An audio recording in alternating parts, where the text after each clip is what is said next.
Welcome, everyone, to the October edition of the ICODR Member Meeting Series. Wonderful to have you all here. I hope your falls are going well. I'm still rosy with the glow of seeing everyone in Montreal last week. That was wonderful. And Mirez, it was funny, when you made comments, you piped in through the speakers in the room. It sounded like the voice of God every time you asked a question. It's like, Mirez is here. She is there to, but it was a wonderful gathering. Unfortunately, as I mentioned, a couple of us got COVID, like Dan, who's on the call here. So we're going to let Dan be off camera so that he doesn't have to, show him wiping his nose. But I hope you feel better, Dan. I hope you and Julia feel better. And Leah Wing, our fearless leader, president of ICODR, also got COVID, but I think she's getting through it. Everybody's going to be okay. But it was a wonderful meeting. I think Nicola said that the recordings are going to be posted sometime soon. So as soon as I get those, I'll share them with everyone. But the sessions were incredible. To see what everybody's doing with AI, it's just, wow, it's mind-blowing. This is one of the most exciting times for ODR ever. And I will say also, Yoshi, our good friend leading the ODR charge in Japan, had another meeting of the ISO working group on e-commerce ODR standards. And I think that took place 2 days ago. It was funny because, Vicky, you were talking about turning your camera off. Yoshi told me, because it was very late at night in the US, he said, just join the meeting and turn your camera off, and then you can go do whatever you want. But I just need you in the room. So that's okay, Vicky. This is a long-standing, this is what we love online. Thank you very much. Yeah. So, but without further ado, does anyone have any other announcements or questions or anything they'd like to share before I kick it over to our distinguished guest? Okay. Well, if you have anything, please feel free to speak up, and we'll have a little bit of time at the end maybe. But Danae, thank you so much for being here. Danae was my colleague back at Modria under Tyler, and she may be the person with the most experience in terms of designing, launching, implementing, and ensuring the success of court ODR programs in the United States. So it's wonderful to have her here. And I think this is going to be a really, really interesting session. And I'd love for all of us to think about if we could turn some of what Danae is talking about today into a best practices document for ICODR. So as you hear a lot of what she's going to share, have that in the back of your mind, and maybe we can talk about that at the end. So with no further ado, Danae, let me hand it over to you, and thank you so much for being here with us today. Awesome. Thanks, Colin. Pleasure to be here. Thank you all for inviting me. So a little bit about myself. I guess I'll do some housekeeping stuff first. If anyone prefers to be off video, certainly no harm, no foul. You may see me sort of pop on and off of video just as I take sips of coffee and things along those natures. If you do have any questions, please feel free to pipe up. I myself am a little neurospicy, so I know that when I have a question, it can be pressing, and if I wait too long to chime in, I can forget the context or why I was even asking the question. But if you don't want to interrupt, we will also have time at the end for some question and answer and some discussion. My first question is, can everyone hear me okay, and can you all see my screen? And if you can see the little critter in the background, that's my dog, Rosie. She is the employee of the week here at our DBS Solutions Detroit office. So a little bit about me. My name is Danae Hanes. I used to go by Danae Hanes. I'm now married, going by my married name, Danae Sylvia. I've been a mediator for about 25 years. I started when I was 14 years old as part of a community mediation program. Back in the days before we even had like community mediation centers that could train mediators. So I was actually trained by the what is now the Federal Mediation and Conciliation Services. So I've been around for a while, certainly been hanging out in the ADR hood for a while. Also have done some domestic mediation, restorative justice. So sort of started on the grassroots nonprofit aspect of things. As far as experience, I've done everything from mediation actually as a practitioner to program design to basically running court programs, court mediation. Then I progressed into Better Business Bureau, sort of focused on some of the business consumer, business to business type disputes. And then thankfully, Colin and his team with Modria hired me to come in and help start with their ODR implementations. I've been doing that for closer to 10 years than I would like to admit. As far as education, long time ago, from one of my first lifetimes ago, but I do have a degree in peace and conflict studies from Wayne State University, which thankfully was in my backyard here in Detroit. And then also a little bit of focus on sociology as well. So just a little bit about my background. As far as what we're going to talk about today, these first 3 points, which are translating theory to practice, we're going to talk a little bit about the history of what are our current best practices, how did they get to be, what is that interpretation of them. Then we'll talk about system design versus program implementation, defining the context of ODR best practices. And then we'll talk a little bit about mapping your ODR journey, sort of what the way that I approach doing ODR implementations. From there, I'm going to basically open up the floor. We'll have what I call tales from the edge of the map. So those of us who have been through the process before, we maybe have a map, we have some experience, we at least have an idea of the area that we're looking at. But there are those of us who have been to the edge of the map, where there may be some monsters or some dragons. So we're going to talk about sort of that, the key considerations and lessons learned the hard way. And then from there, we'll also have some general sort of question and answer. Before I get started, any questions about the agenda, any questions about my background, anything of that nature? Looks great. All right. So we're going to talk about translating theory to practice. So the history, basically a history of ODR best practices. So these existing ODR best practices tend to focus more on like ethical principles. So they would be things like we as mediators or we as dispute resolution professionals, we think of our processes in terms of it's voluntary, it's confidential, it's neutral. Those are sort of our guiding principles. Well, how do we actually affect that into how we design our ODR systems? So our existing ethical principles or best practices are very similar to like organizational values. They apply to all potential programs, and they're really guided by the principles of ADR. For those of us, when we share out this presentation, there are some links to both the National Center for Technology and Dispute Resolution, the National Center for State Courts, of course, ICODR, and as well as Resolution Systems Institute. So best practices were really defined, started to be defined, I think it was around 2017, and feel free to correct me if I'm wrong, but they really dictated sort of the principles. So the process should be accessible, it should be accountable.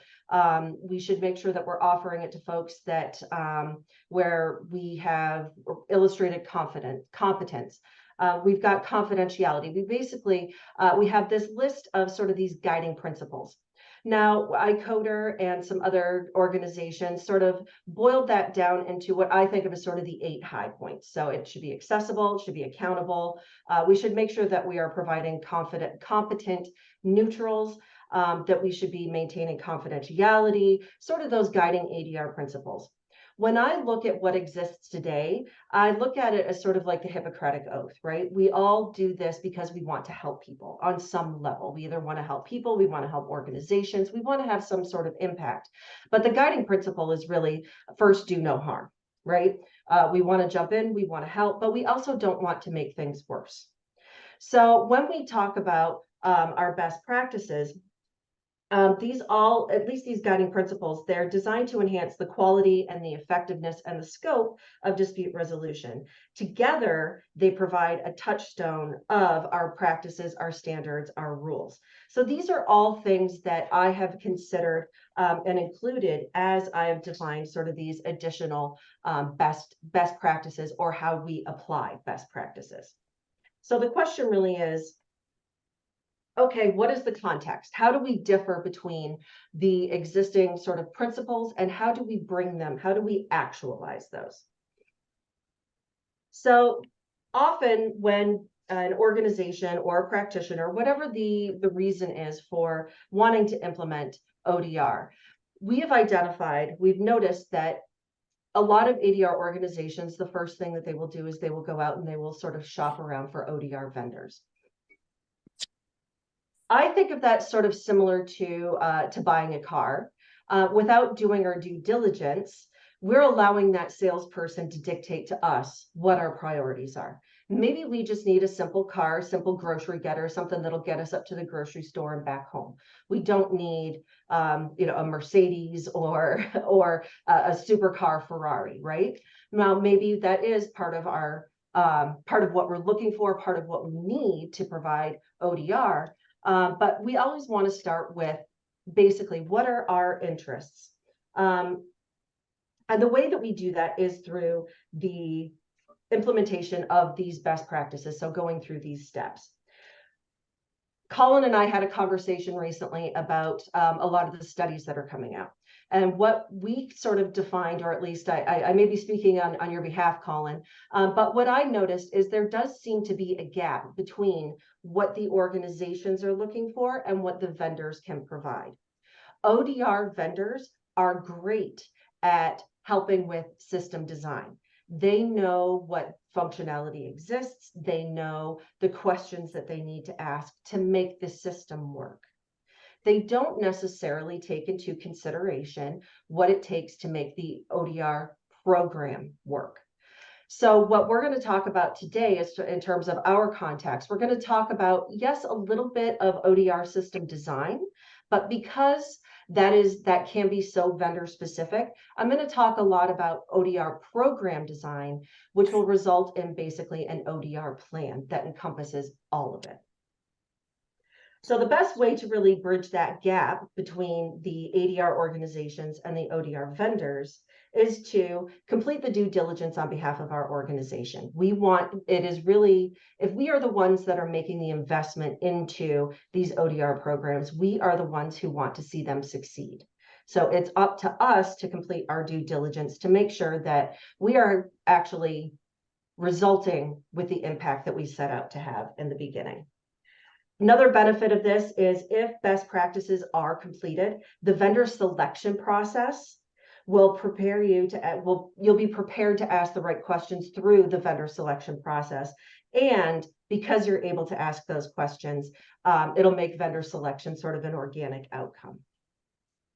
So as far as what we're going to talk about today, I think of program design and system design as not necessarily two different aspects, but as sort of a life cycle or a hierarchy.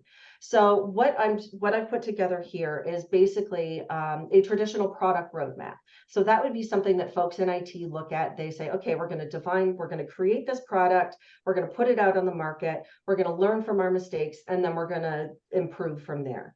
Well, how do we layer ODR program design on top of that? So if we start at the bottom left, we're going to start with analyzing our ODR program goals.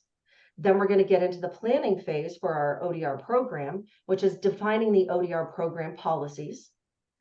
Talk about how we're going to record those. So how we're going to document our ODR program design. And then we're going to talk a little bit about blueprinting our ODR system. So when we get into the design portion, that sort of bridges between the ODR program plan and the ODR system design. Then we are going to talk a little bit about creating your ODR system, but because again, that goes back to a lot of vendors have vendor specific questions. We're going to mainly focus on the items on the left, but I'd be remiss if I didn't include the system design aspect. It's obviously a very important part of this. So part of the system design process that your vendor will walk you through is actually building your ODR system, testing your ODR system, launching it. And then when we get into the assessment portion, that also sort of has a foot in both worlds between program design and system design and evaluation. So any questions about anything that we've talked about so far, either the history of best practices, the bridging of the gap, or the ODR program design lifecycle?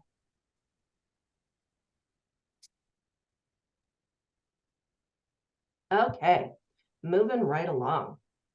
So we're going to talk a little bit about mapping your ODR journey. So we've talked about what the existing best practices are, sort of our guiding principles. We've talked about the context and what we're going to focus on as part of today's conversation. Now let's talk about, okay, how do we approach looking at building an ODR program? One aspect of which is the system design.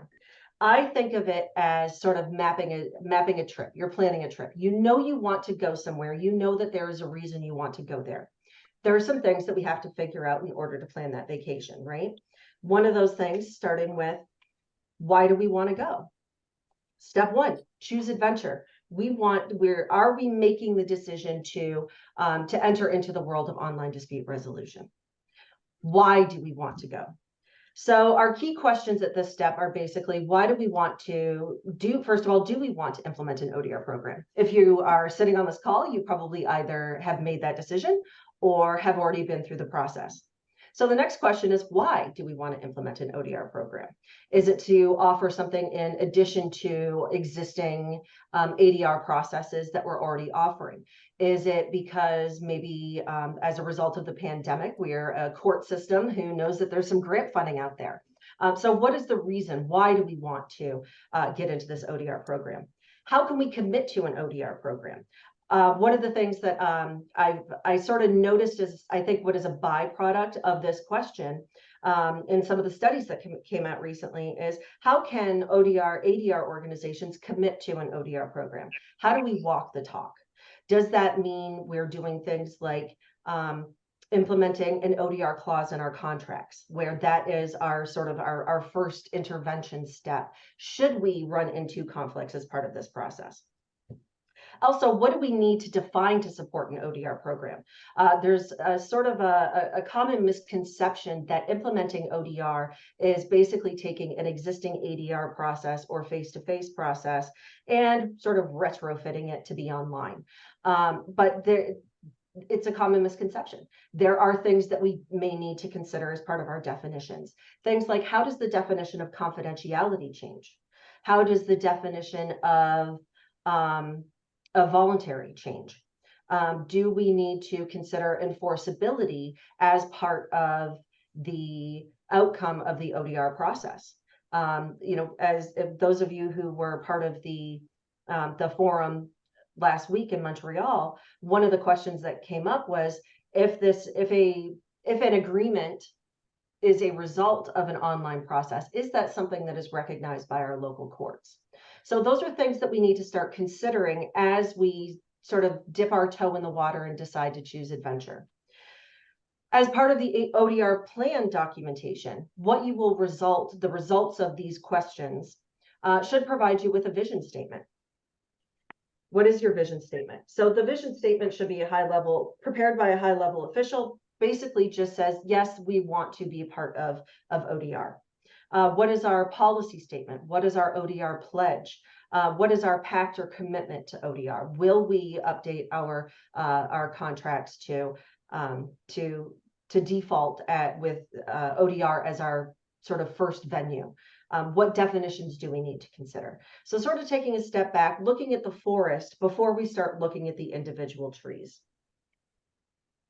I'm not going to spend too much time going through each of these steps because I want to make sure that we have time for discussion. So I will go through these fairly quickly, but if you do have any questions, feel free again to chime in, or when we get to the question and answer portion, feel free to ask then, or you can always reach out to me directly. I'll provide my contact information toward the end of this. So step two, if we're looking at planning our trip, okay, we decided we want to go somewhere. We know that we need a vacation. Where do we want to go? What destinations do we have in mind that will help alleviate the reasons for going? I typically, at this point in the process, this is when I typically recommend, let's analyze what our current processes are, if they exist. If we have an existing ADR or face-to-face program, what is that process? What are the pain points as part of that process? One of the first reasons that we commonly hear for why people want to implement ODR is, well, access to justice. We want folks to be able to access this stuff off the clock, outside of hours, outside of business hours. Maybe that's one of your driving reasons for doing this. But there may be some other things that you want to change. Maybe you're someone who focuses on divorce mediation, and you realize that ODR is one of those tools that are out there where even if there's as long as the parties can still have that self-determination portion, maybe we can implement ODR for folks who in a situation where maybe we can't have the parties in the same room together. Maybe that's one of the reasons. And what are our program goals and how will we measure that success? So now we're sort of going from that 30,000 foot view down to about 25,000 feet and going, okay, what is our current process? What are our pain points? How can we alleviate those? And how do we layer that ODR portion on top of it? So as part of the results of of asking ourselves those questions, we'll end up with basically program scope. Program scope basically limits the amount of disputes. All of the disputes in the world, we are going to focus on these ones in particular. We're going to focus, maybe it's a case type, maybe it's based on a geographical region. Maybe it's focused on disputes that will be referred by the courts. But looking at that program scope and really identifying what our threshold is. One thing I will recommend sort of in advance of our tales from the edge of the map is it's generally better to start smaller and get an idea of how folks will use the system, and then use our goal and performance measures, our evaluations to expand from there. Maybe we see something that we're doing well that on review may sort of change how we're going, the direction that we're going in. Maybe we'll start with non-complex divorces without children. And then as we sort of get a handle on the market, get an idea of what we're doing, then we'll expand into other areas. Also looking at our program evaluation. So very high level program evaluation, looking at the effectiveness of this program. We'll get into the more granular details and evaluation portions as we talk about the next couple steps in planning our ODR vacation or our ODR journey. So next step when we're planning a vacation is how we're going to get there. So we've decided that we want a vacation. We've decided that where we want to go. Now we have to decide how we're going to get there. Looking back at our research, how does ODR fit into our existing process? Do we want to implement a purely online solution? If not, if we're layering ODR on top of an existing process, when will we implement ODR? If you're a court program, maybe it's after the initial filing, maybe it's after a defendant has been served. If you are someone if you're a face-to-face mediation center, maybe you implement ODR as sort of the go-to and then allow the parties to opt out to a face-to-face process. So sort of looking at if there is an existing overall process, where will we implement ODR as part of an intervention process? What dispute types will be referred? Typically, we go into this, we have an idea in mind. It's going to be a monetary dispute. Maybe it's a small claims. Maybe it's family. Maybe it's an intervention process. Maybe it's an e-commerce. But what dispute types will we focus on? Something that I don't think a lot of us ask ourselves when we're doing this is what ADR processes will be used. Maybe we want to allow mediation as sort of our go-to face-to-face process, but we want to allow arbitration for ODR. Maybe we just want to add that extra layer there. Do we want to allow the parties to go through a negotiation or conciliation process in advance of mediation? Do we want to take them through a self-guided process where we ask them questions? So looking at what ADR processes will be used, also what ODR process will be used. There's two things that we hear a lot of times when we're doing ODR implementations. One is, do we want it text-based? So that's that asynchronous. That's sort of that traditional ODR, things that we think about where when we picture like eBay, we go through, they ask the questions. What was the issue with your order? How would you like it resolved? And then there's also face-to-face. Maybe you want a system where you have sort of that face-to-face virtual courtroom. So looking at what your ODR processes will be used.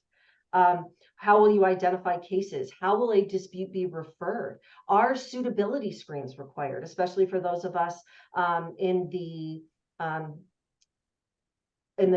domestic dispute resolution forums, but also suitability screens. A lot of the studies that we've seen that are coming out this year are things like, do the parties speak English? Do they have reliable internet access? And other things, do they maybe need some sort of accommodation? Should we be asking those questions before before we actually start the ODR process, before we start negotiation or mediation. And then also asking ourselves, okay, if we do all these things effectively, how will we measure success? So our resulting ODR plan documentation is basically our policies and procedures. What's the dispute type? What processes are we going to use? How are we going to identify cases? And that could be as simple as, we're going to create an ODR system where the users come in, they create their own dispute, and if they can't resolve it themselves, then we'll provide the mediators for it. But we still need to take time to consider how those cases will be created or selected. How will ODR timing fit into any existing process that we already have? Do we want to use suitability screens? And then, of course, our evaluation criteria. Are our policies and procedures working? Do they match what we set forth in our step 2, our ODR scope? How are we meeting those metrics? How is our process helping us meet the goals that were defined in previous steps? So step 4 is our travel partners. This is another area that especially recent studies, and not just recent studies, have really highlighted that we could do a better job on. Looking at basically who's going to come with us, right? Like, who are the parties going to be? Making sure that they have a stake in the system. Where this is a little bit different in the way that I think about things, I tend to look at our stakeholders as not just the folks that should be part of the system design. They should be part of the whole program design. First, we need to start out with identifying who is our champion going to be? Who is the person that is basically going to be responsible for this? Looking at our program roles and responsibilities. Who has the authority to make decisions? Who's going to be referring cases? Who's going to be creating these cases or these disputes? And then also differentiating those from the system roles and responsibilities. So who will be responsible for maintaining the system? Who will be responsible for pulling reports? How are we going to select our neutrals? How are we going to evaluate our neutrals? What are our referral sources going to be? Is it the parties themselves? Is it a court? Is it maybe a consumer protection agency? But looking at basically who are all of the people, and who should have a seat at the table to define how our program is going to work and how our system is going to work. One of the things that is often overlooked as part of our travel partners, we see we have sort of defined system roles and responsibilities. A lot of programs do a great job at bringing everyone to the table, including having like party representatives, neutral representatives as part of system design. But maybe we need to do something as far as pre-training. Do our neutrals have an idea of what ODR is? What skills are they going to need to implement ODR? Will they need training once our system is live? Do we need to train internal staff so that they have basically an understanding of ODR, what the implementation process is? And then also looking at our role evaluations.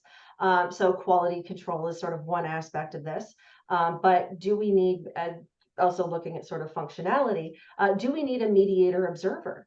Do we want to create an evaluation process for our mediators online so that we can identify areas where we can provide additional coaching, where we can provide additional training as needed? So sort of not just looking at who needs to come to, who we should include in the program design and the system design, but also what can we do to help those folks? How can we set them up for success? And how can we guarantee that we keep them on the path to success? Up next, travel deals, budget. A lot of times we tend to look at ODR as basically the vendor cost, right? What's it going to cost for us to implement this stuff? So looking at our key questions, what are our current program costs? That could be things like not basically looking at our cost types, as well as our what the associated costs are. That's things like training costs, training materials, ODR program staffing. Are you planning on reimbursing your neutrals or your mediators? What is the cost of software licensing?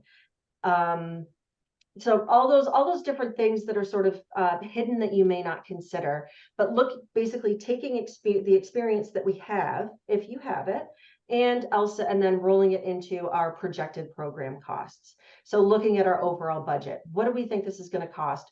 Not just for the system itself, but also for all the other stuff that it takes to maintain it. What are our funding sources? Are we looking at getting some grant funding? Do we need time to write those grants, which we'll get into in just a little bit? Do we need to maybe hire a grant writer? Again, that's going to be additional expense. Do we have investors? Do we have folks that want to provide donations? What internal investments are we willing to make? And then, of course, how do we evaluate those investments? So after completing that research, you basically end up with the sort of budgetary portion of your ODR plan. So that's your projected costs, your funding sources, and then of course the evaluation criteria. If we get to the end of a pilot program, if we do a product life cycles evaluation, program life cycle evaluation once a year, how are we going to measure our investment? What is the effect? How are we going to basically evaluate the budgetary aspects? And I know I'm moving pretty quickly here. Does anyone have any questions on anything so far? We're having a great conversation in the chat about all of this, Danae, but we'll sort it out during the Q&A. But you're giving us wonderful grist for the mill. Wonderful, wonderful. At least we're hopefully at least giving you some food for thought. Even if you completely disagree with my approach, that's why we're here, to get this conversation started. So that's awesome. Thank you. Okay, so next question on planning our vacation. When do we want to go? Planning a vacation is usually a little bit easier. You can kind of figure out, okay, based on the cost of flight, based on the cost of the accommodations, based on when I can get time off work. It's fairly easy to identify those travel dates.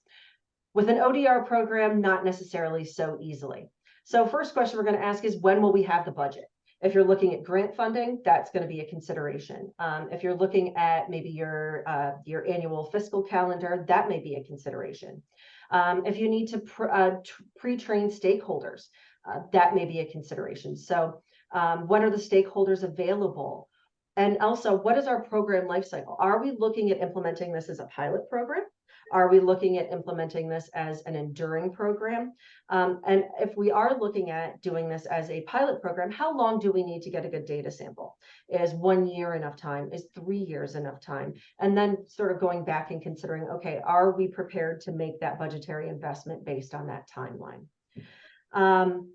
So when we ask ourselves these questions, the portion of that bubbles up to our ODR plan is the timeline, our budget allocation, our pre-training schedules, our stakeholder availability, our desired program lifecycle, and then also how frequently we're going to evaluate the ODR timeline or our ODR life cycle, basically the program life cycle. Are we going to do that every 6 months, every 12 months, every 3 years?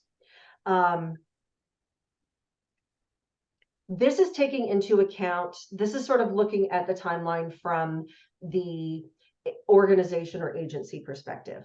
This is not necessarily taking into account your system design project schedule. That is something that that will be part of the implementation process with your specific ODR vendor.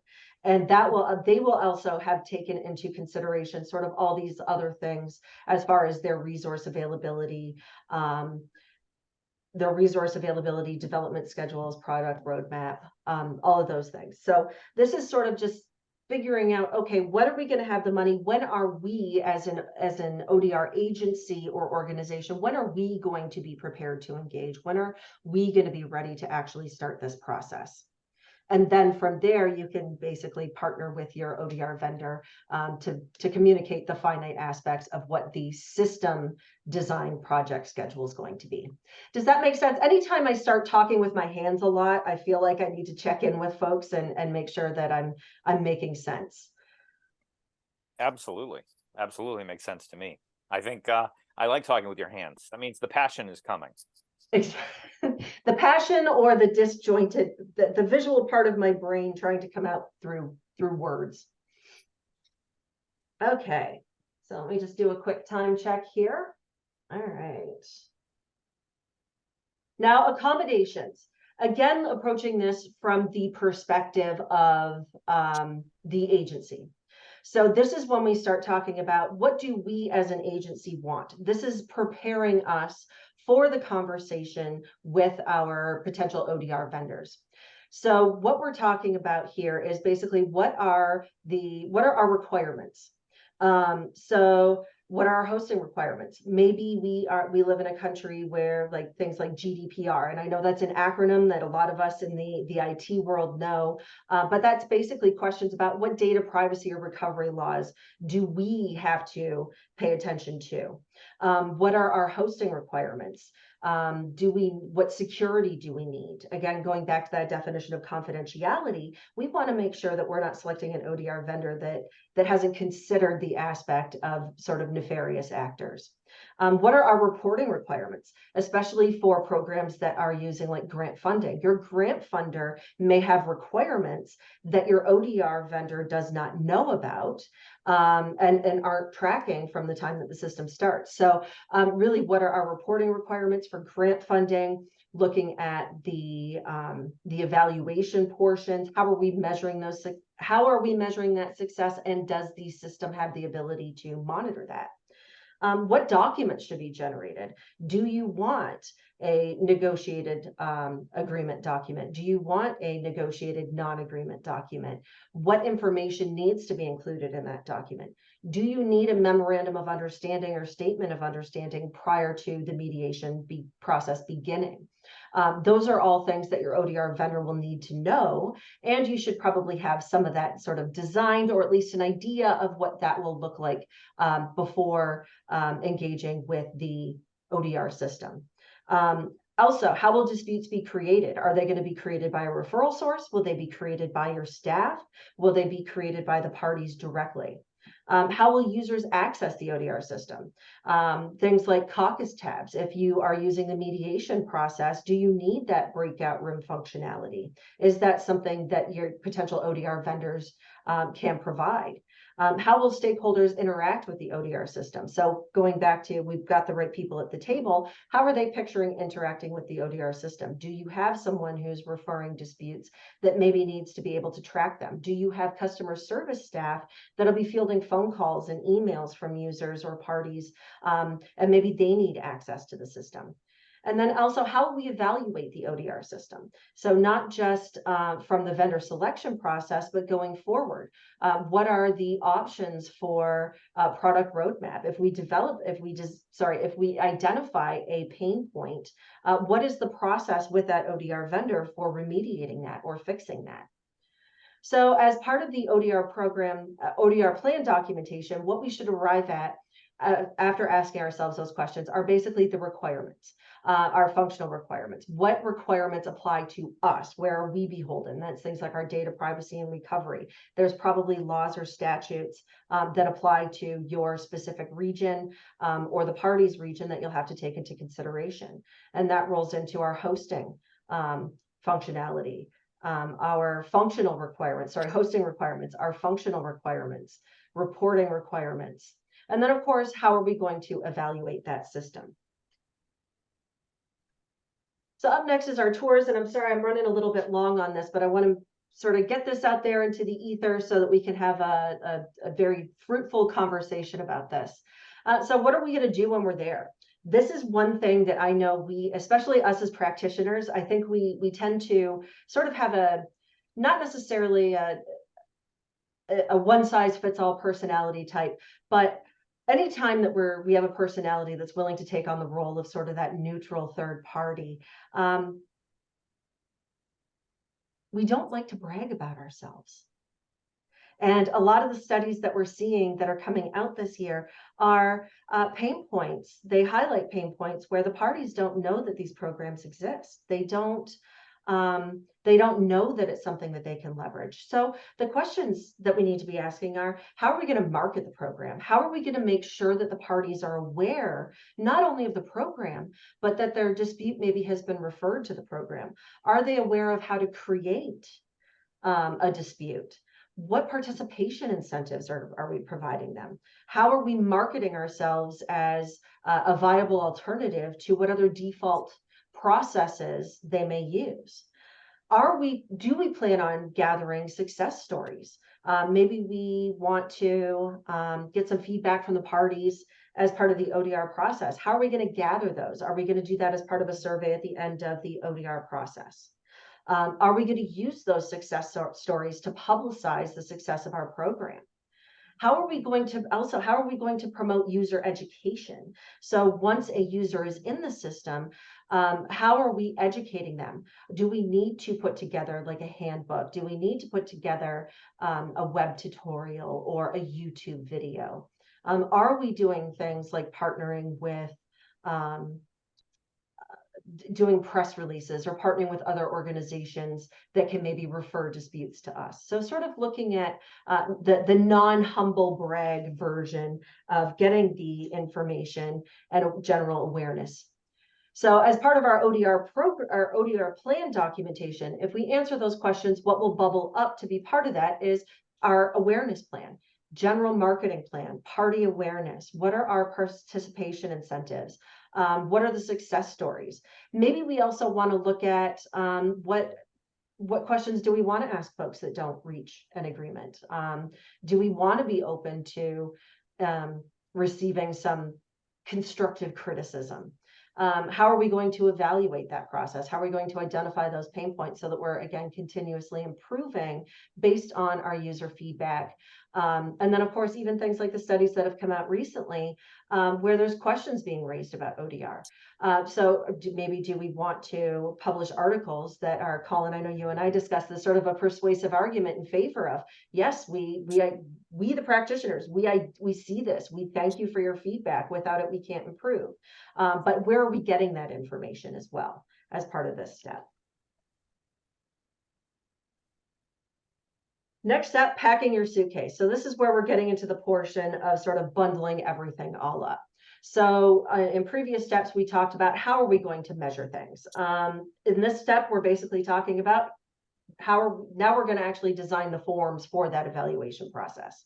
For the vendor selection process, do you have an existing ADR program plan that's available? Can you provide that for your vendor? If you don't, have you put together like a workflow, how you imagine what you imagine the user experience will be? What training materials are needed? How are you going to create those materials? Are you going to hire someone to come in and do pre-training for your parties, for your stakeholders? Or is that something that you need to create in-house? What user information is required? Do you want to create handbooks? Do you want to create some tutorials? Do you want to create some promotional videos? This is the portion where we talk about actually creating that. Now, it doesn't necessarily need to be done in time for your ODR program plan. Some of that stuff will likely have to wait until your system is designed and stable and you know exactly how you're going forward. But there are some things that we want to make sure that we're generating ahead of time. So that would be things like your ODR system materials, your program plan, basically taking all these things that we've talked about, collating them into one nice package. Existing samples of documents, create samples of documents, your training materials, your marketing materials. Have you put together like a templated press release? Will that be updated every 6 months? Your party awareness materials. Do you need rack cards? How are you going to notify the parties that a dispute has been maybe referred to ODR? If you are working with a court program, do you need to update your court forms so that you are collecting pieces of information like party email addresses, mobile phone numbers? So just looking at any changes that you need to make to existing documents and any documents that you do need to create. Again, they don't necessarily need to be generated in time or as part of your ODR program plan, but as they are created over time, they should certainly be added to your ODR plan documentation. And the most frequently forgotten step, travel insurance. What happens if? Now, I know at the top of this call, I said, if you go through these steps, everything will be fine and you'll be able to navigate the seas of the ODR program implementation. But the bottom line is, as long as I have been doing this, every program, every implementation that we do, we learn something new. We learn something that we can do better. And one of the things that I have learned is really sort of organizational change management. Do you have employees who are resistant to doing the online thing? Are they resistant to change because they maybe don't have that skill set? Can that be alleviated through some pre-training? Maybe you have judges or referral sources. For those of us who have been in the mediation world, back when it was still started as a grand experiment, one of the first things, first feedback we got is, well, if I'm a judge and you're going to resolve all these disputes on my docket, what's my purpose going to be? So how do we anticipate what those pain points are going to be, what that feedback's going to be, and how do we proactively address those? Also looking at our resource limitations. Yes, we may have an ODR product champion. What happens if that person gets sick, gets hit by a bus, wins the lottery, and decides to retire suddenly? How are we going to handle that? How are we going to have our staff backups? How are we going to manage timeline shifts? What happens if we eat up our budget in the first 6 months? And then, of course, also our evaluation portion. If we're evaluating mediators and neutrals and we identify a pain point, how are we going to address those? How are we going to remediate those? May not be something that you know immediately when you're assembling or sort of collating your ODR program plan, but they are things that should certainly be considered. And always, of course, maintaining sort of that openness to feedback. This isn't it isn't a failure of the system. ODR is still fairly new, especially in the sort of the spectrum and the history of human conflict. So we need to know these things so that we can get better. And being open to that feedback is a big portion of it. So our asking these questions, boiling up to our program plan documentation, looking at our change management process. What is the process going to be? Who's going to have oversight over it? Our resource management, and then, of course, our contingency plans. So that's everything that I have as far as mapping the ODR journey. Colin, I think we're going to go ahead and share out this this deck with the parties, with the folks that are in attendance, correct? Yes, we are. Okay. If you are willing to share the deck, lots of people have been asking for it in the chat. I am recording the video. We can share the video, but I mean, I have to say, Danae, I think this could be a great best practices document for ICODR to publicize. So we need to think about distilling it down to that as well. You know, maybe getting the input of a few other people. But do you have more that you want to talk about from a substance perspective? Because yeah. So nothing really more from a substance perspective, but what I was going to say is in this deck, when we share it out, I did sort of boil everything down into, here's a very table straightforward for those of us who are punch list workers, sort of boiling it down to here's the step, here's the question, and then our ODR plan documentation. So there's basically just very high level without the key questions. Well, let me just say initially, there's so much great stuff in the chat that I want to surface. But one of the things that I posted is, as the kids say these days, this presentation makes me feel so seen. I'm like, this is the challenge that I wrestle with every day with all of our clients. And what frustrates me enormously is I see a lot of great ODR systems that are launched and people don't do this work and they fail because they didn't do this work. And now I feel like there's a buzz out there like, well, ODR doesn't work. You know, we launched this system and, you know, it didn't work. Nobody used it. So we shut it down. And it's not because the ODR didn't work. It was because these questions were not asked and answered. And I have certain providers in mind. I'm not going to necessarily name any names, but this gets to the heart. And I can't tell you, when I first saw your deck, Danae, I was like, oh my gosh, everybody in the field needs to talk about this more, because we often focus on the bits and the bytes and what the program does. And we don't talk about the human change and the planning and all of the things that you're talking about, evaluation, understanding how our case is going to come in, what's the sustainability model. So I just think this is so essential, and it's at the heart of the work that we're all doing.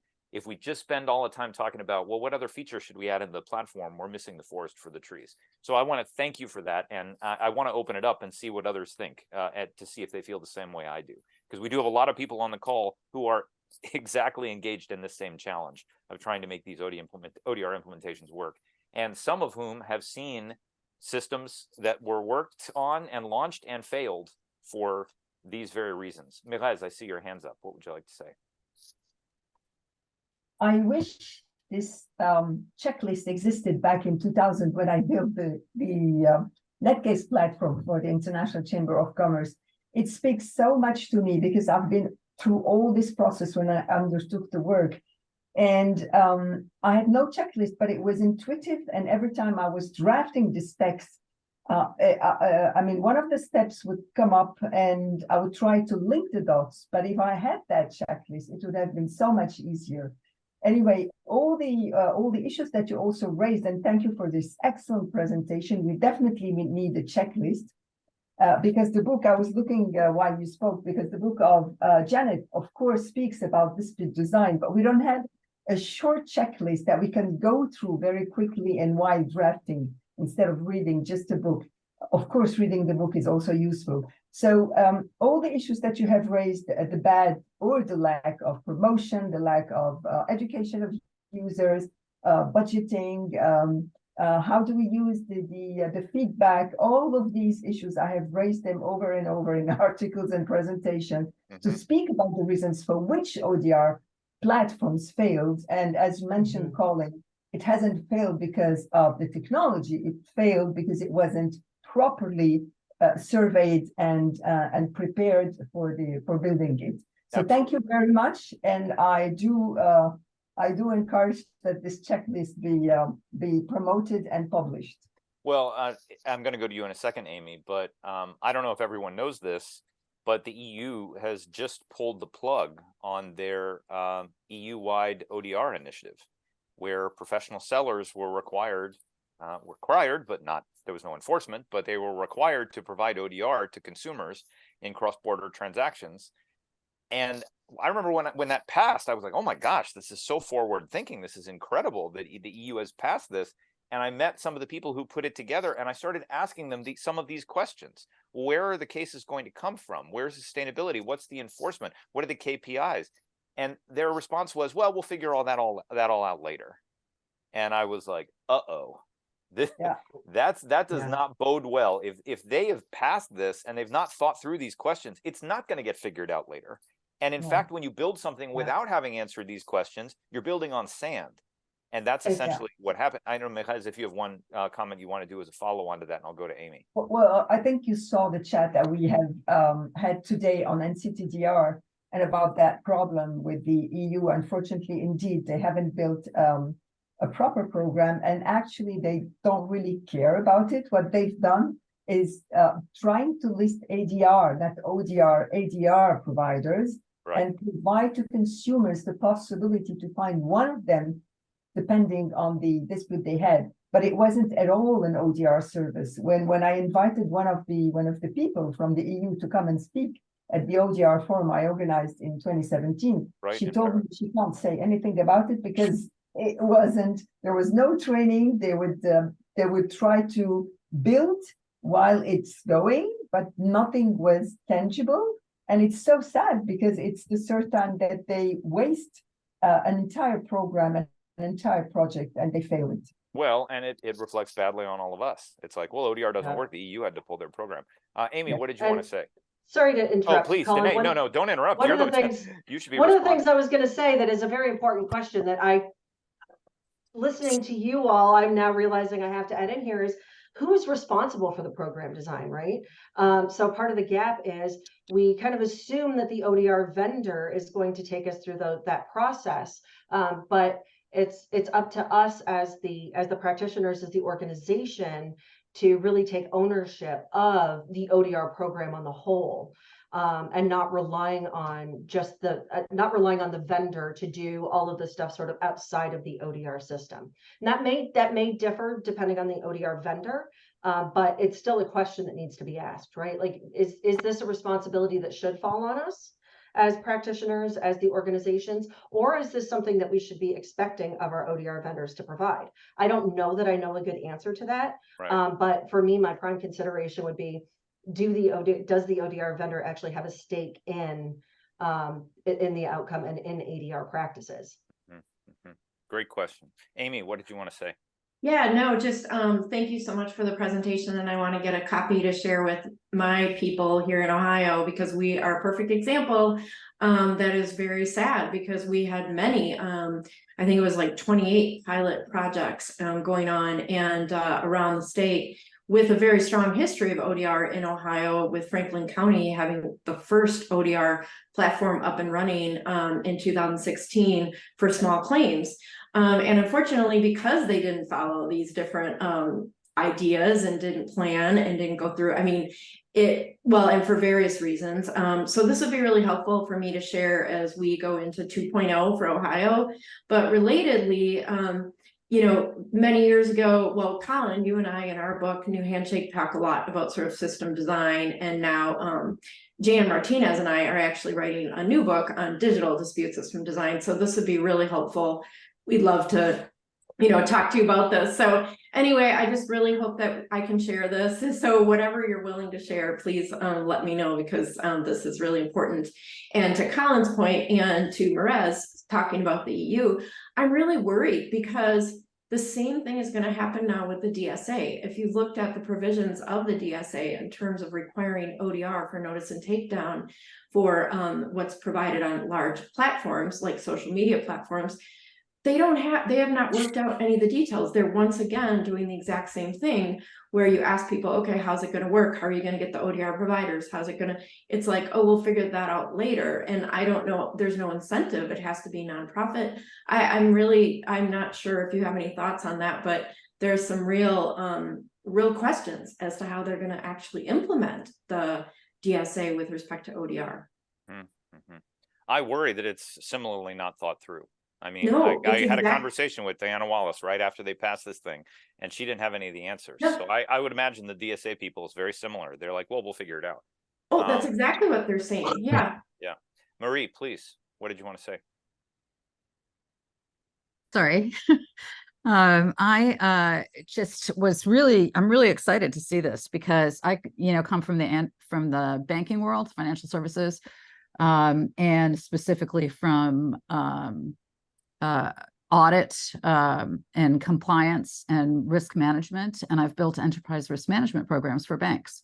And back in like 2004 or so, the regulators put out in the banking world, put out all of these rules about how risk management systems would work with respect to introducing new programs, activities, or processes, right? And the 4 standards that they implied that the regulators check on all the time for everything that we do, it's the process of building the process, is adequate due diligence before introducing the new activity, policies and procedures to identify, measure, monitor, report, and control, effective change management, ongoing performance monitoring and review systems, all of those things, no matter what the product or the process or the situation is, right? So it's really nice to see this here applied to ODR, because I think one of the challenges in the ODR world and the ADR world in general is a lack of real review and thought process in terms of what is working, what's not working. And a lot of that is because we rely on the courts to do that, right? We keep on applying to everything to be, and it's just not effective at scale, I guess is what I'm saying. I mean, that's the reason for the bottleneck, for the frustration, all of that. And so this type of a process applied here is just great. And I'm really excited to see it. And thank you so much for all of this work and all this effort. It's fantastic. And I'm really excited. So, but this is my first meeting.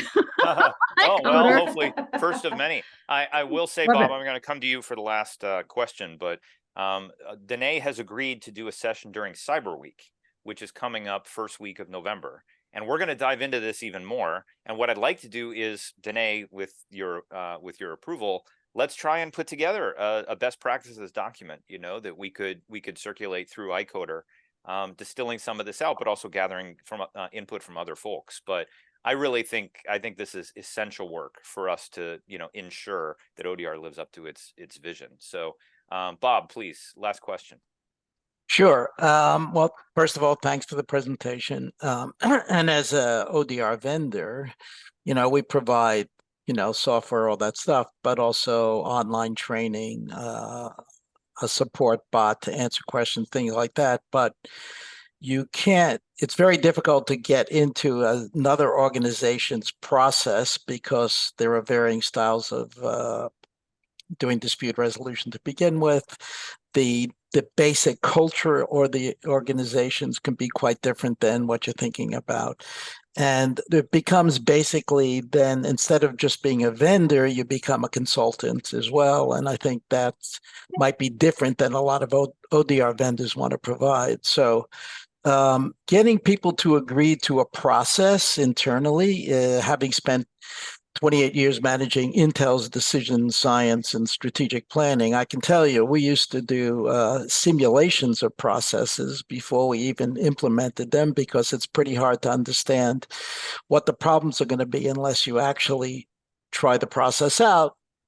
And the way we used to do that is just by simulating the process, things like that. So these are very difficult questions and very organizational specific.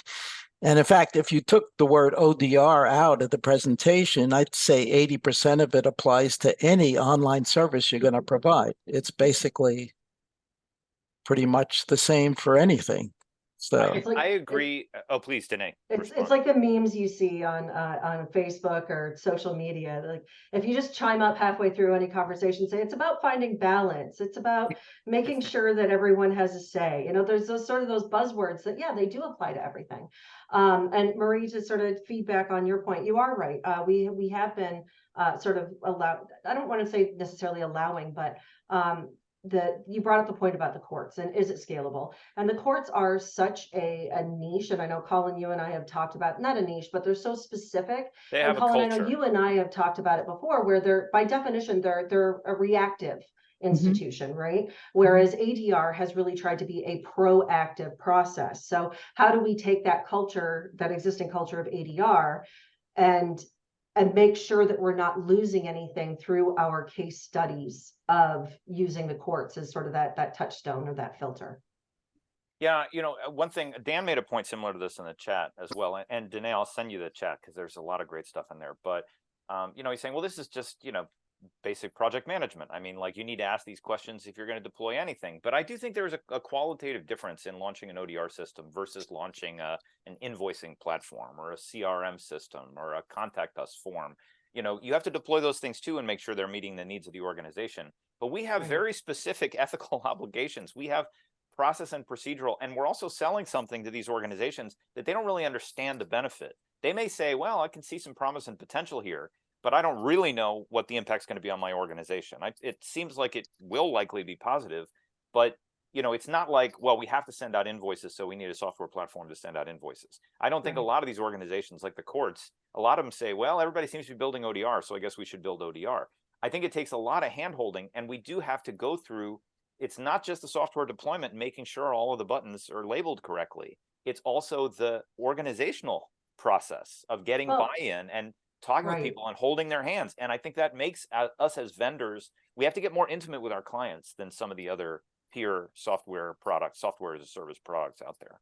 And ideally, we're doing this with the goal of it being something that's lasting, right? So yes, a lot of this are things that we consider as part of like project management, but this is also program management. This is something that we're hoping to implement. Like, there isn't an end date where we say, okay, this is done, check it off the box and move on.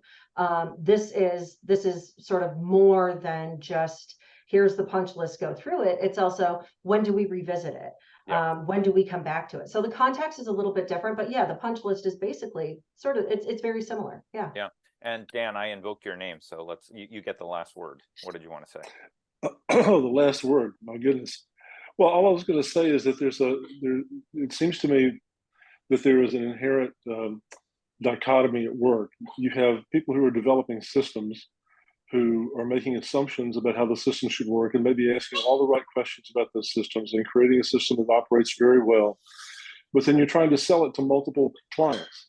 And those clients may have very, very diverse needs, and they may answer those questions very differently internally themselves. So to me, that is the hardest part of making an ODR system scalable and sustainable, is that if I create one really good system that operates extremely well in one ODR venue, it may or may not be workable in another ODR venue. So it's a problem that you have to wrestle with all the time as a person trying to develop something that's going to have a lifetime. And sorry about my bird chiming in the background. Sorry about that. No, clearly the bird agrees. Yeah. All contributions are valid. Yeah. I will say, trying to build an e-commerce system versus a family system versus a landlord-tenant system versus a real estate, system versus medical, it's totally different. Each one is a snowflake. We all know you have to fit the form to the fuss, and it's very difficult to come up with one platform that can meet all of those needs. So, all right, Danae, you can see we've gone over because this is such a juicy topic. You've done a great job provoking all of us, and that's why we need to do another one of these during Cyber Week. Absolutely, would love to. And if anybody has any other questions, please feel free to reach out to me. This is my contact information. Amy, I think it was you that mentioned, the sort of consultation aspect of things. That's actually sort of, as in my observation of a lot of the studies that came out, my history in ODR, history in ADR. That's where I'm sort of setting out to bridge that gap. Either from an advisory aspect or actually, the consultation aspect. Just happy to help. We have a responsibility to make sure we know this process works. We know it has value. We have a responsibility to make sure that it's being perceived by the rest of the world with all the magic that we know it can do. Amen. Let's leave it there. Please, can we do a round of applause for Danae to thank her for this session today? And thank you guys. You've been wonderful. This was great. I knew it was going to be good, but it exceeded my expectations. So thank you, Danae. I'll edit down the video and run it by you, and then I'll share it with everyone. But stay tuned, because in Cyber Week, we're going to revisit this topic, and hopefully we'll have, maybe a draft of those best practices that we can all discuss together. Thank you so much, everyone. Have a wonderful weekend, and we'll talk again next month.